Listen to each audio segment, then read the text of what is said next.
Olá pessoal, tudo bem? Olha só, estamos chegando ao final da nossa reflexão sobre o método Paulo Freire, a quinta fase do método, né?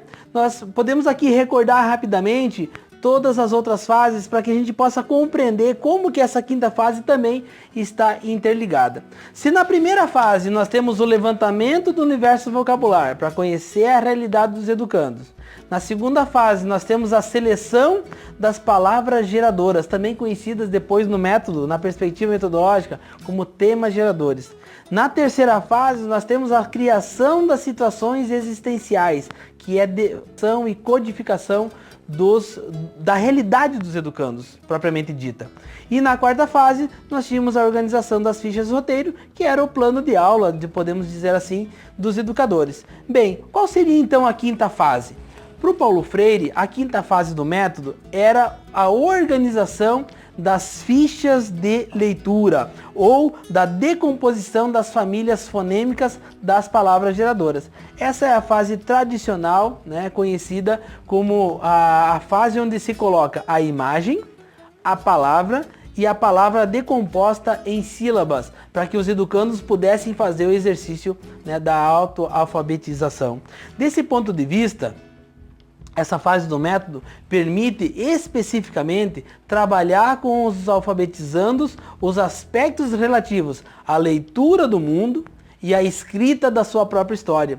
E com isso, obviamente, a leitura da palavra e a escrita da palavra enquanto técnica de alfabetização. Mas o Freire, o grande avanço da perspectiva freiriana está em não dicotomizar essas duas partes, a leitura do mundo e a leitura da palavra. Inclusive, uma célebre frase do Freire diz que a leitura do mundo precede a leitura da palavra, mas é com a leitura da palavra que eu vou aprofundar a minha leitura de mundo, permitindo assim que eu possa intervir para transformar esse mundo.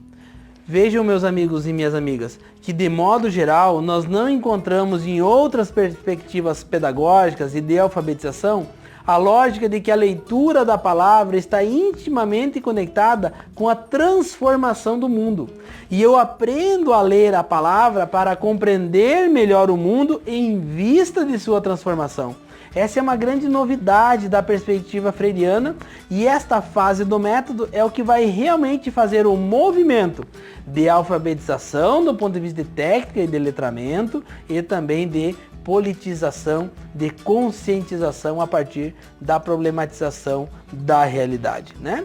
E como que o Freire fazia isso? É muito conhecido já na década de 60, né, que o Freire fazia isso a partir de slides, de projeção numa parede ou num tecido das imagens, das situações existenciais, das palavras e também da decomposição silábica e fonêmica de cada uma das situações. Hoje, para nós é tradicional, é muito tranquilo nós irmos a uma sala de aula e encontrarmos um projetor ou um data show. Na década de 60, o Paulo Freire, inclusive, inova do ponto de vista do uso da tecnologia na educação. Então, nós podemos aqui tomar como referência que o Freire nos ensina já há mais de 50 anos de que o uso das tecnologias na educação, nos processos pedagógicos, é muito importante. Isso é cativante para os estudantes. Agora nós precisamos cada vez mais aprender a usá-los. E nós vivemos num tempo de tecnologia que nós precisamos aprofundar o conhecimento do uso dessas tecnologias do ponto de vista educativo pedagógico. Então esse é, sem dúvida nenhuma, um grande ensinamento do Paulo Freire para nós. Vejam bem, para nós encerrarmos essa série de vídeos, eu quero reforçar aqui alguns aspectos. Primeiro, é muito importante que você adentre imediatamente na leitura da obra Educação como Prática da Liberdade. Inclusive, nós estamos deixando aí o link para você acessar, que essa obra já está na rede de computadores. Um segundo aspecto importante é que o método Paulo Freire não são fases estanques de um processo, mas são partes intimamente articuladas de um processo maior, que é o processo de ensinar e aprender. Um terceiro aspecto é que o método Paulo Freire não é para ser reeditado, mas reinventado. Então, a partir de uma didática freiriana que você vai criativamente experienciar no espaço pedagógico que você trabalha, você vai reinventar o método, fazendo assim, né, atendendo assim ao chamado freiriano, tá bem?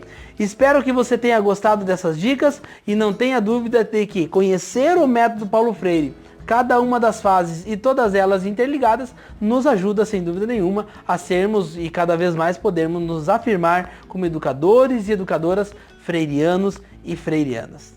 Tá bom? Um forte abraço e força na luta!